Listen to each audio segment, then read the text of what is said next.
السلام عليكم ومرحبا بكم. اليوم راح نشوفوا مع بعض كيفاش نخدموا تريدة الطاجين، او في بعض المناطق يسميوها المورقه او البرنوس اللي نخدموا بها تريدة الطاجين او شخشوخه الطاجين، او يعني كل منطقه وكيفاش يسميوها. اذا نفس العجينه اللي خدمناها من قبل مع بعض راهي واجده، ولكن طريقه شويه مختلفه. هي مستحيل نهزو هاد العجينه هذه المورقه هذه، مستحيل نهزوها بيدينا، مستحيل. يعني اللي تهزها شابو. اذا ملنا يعني جربت قداش الطريقه، وهذه الطريقه لقيتها يعني بالنسبه ليا سهله، ونتمنى تكون سهله ايضا بالنسبه لكم. نفس الطريقه يعني اللي درناها مع المسمن من قبل. نبداو نحلو العجينه تاعنا هكذا.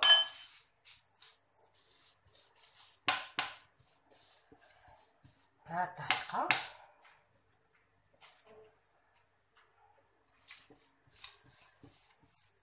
راح تجيكم، انا متاكده بلي هاد الطريقه حتجيكم سهله خير من اللي تحلوها بيديكم، ورايحه تعطينا نتيجه يعني رقيقه، يعني كيما اللي نحتاجوها. لانه هاد التريده هذه تاع الطاجين او المورقه، حنا نقولوا تريده المورقه او البرانس اللي نخدموا بها شخشوخه، لازم تكون رقيقه بزاف.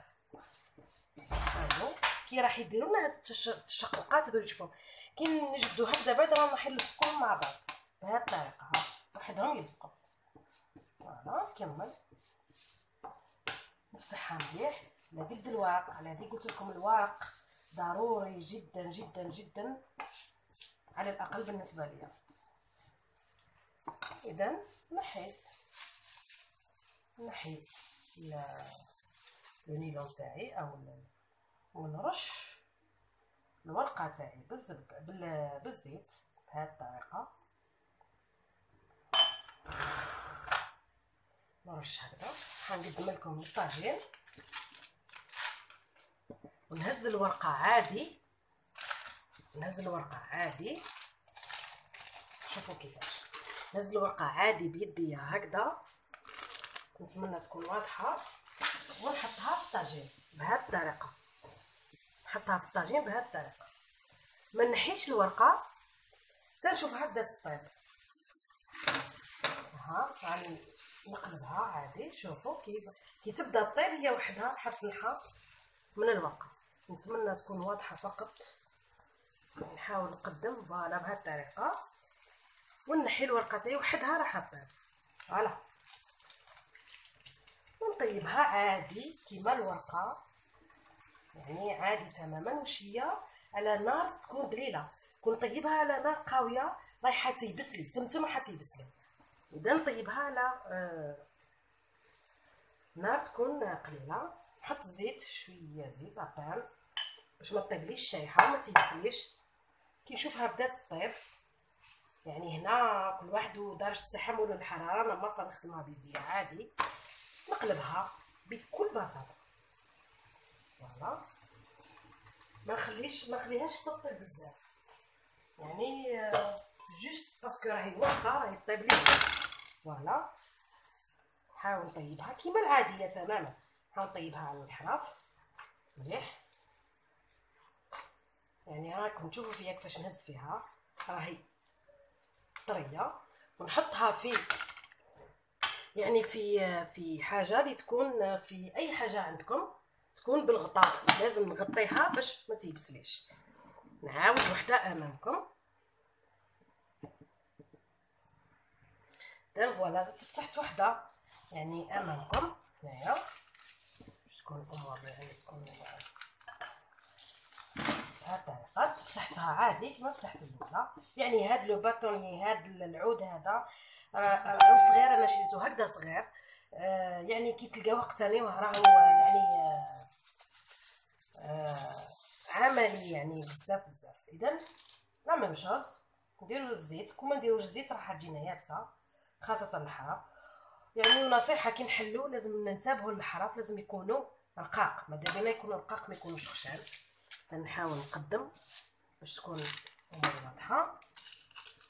نهزها كيما نهزو العاديه، نهزها بهذه الطريقه، يعني قاعده نهز فيها بهذه الطريقه ونلوحها فوق الطاجين، يعني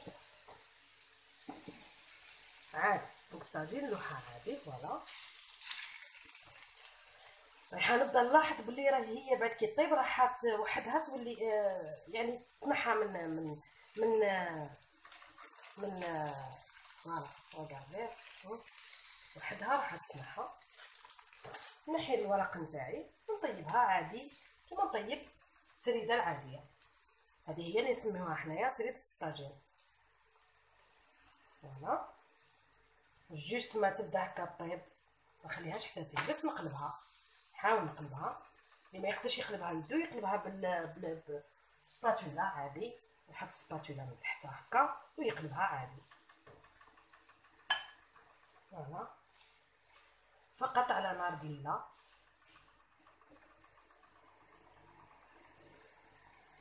فوالا نحاول نهزها باش طيبوا لي الحاف مليح ويقعدوش خضر بهذه الطريقه.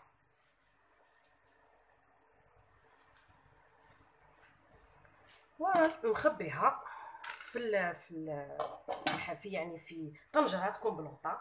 انا نكمل الحبات نتاعي تاع التريده تاعي تاع الطاجين ونرجع نشوفوهم في النهايه.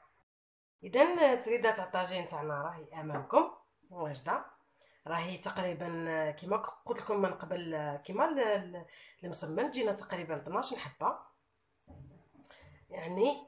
يعني الطريقه النتيجه راهي كما راكم تشوفوا، يعني ما هم يابسين. يعني نفتح وحده امامكم، يعني كيما تجي المورقه العاديه اللي نديروها شخشوخه. هذه نشخشخوها كيما يعني كل منطقه وكل واحد كيفاش ياكلها. وهذه هي ثاني اللي نديرو بها والله نسيت اسمه يعني عذروني. المشلوش. فوالا المشلوش. وفي الفيديو القادمين باذن الله راح نعطي لكم كيفاش نفوروا هذا التريده تاعنا ونديروها طاجين بلوتو نديروها اكله تقليديه مع بعض. اذا نتمنى تكون عجبتكم طريقتي يعني في تحضير، خاصه في تحضير هاد المورقات هادو. والى فيديو قادم باذن الله. ابقوا على خير وما تنسوش تعليقاتكم اللي تخليوها في الفيديو، وشاركوا لي فيديو اللي تشوفوه مناسب مع الاحباب والاصدقاء، لانهم كاينين ناس يعني سنوات وسنوات ما كلاوش مثل هذه الاكلات. يعني كونوا واسطه خير بيناتنا باذن الله. ابقوا على خير الى فيديو قادم باذن الله.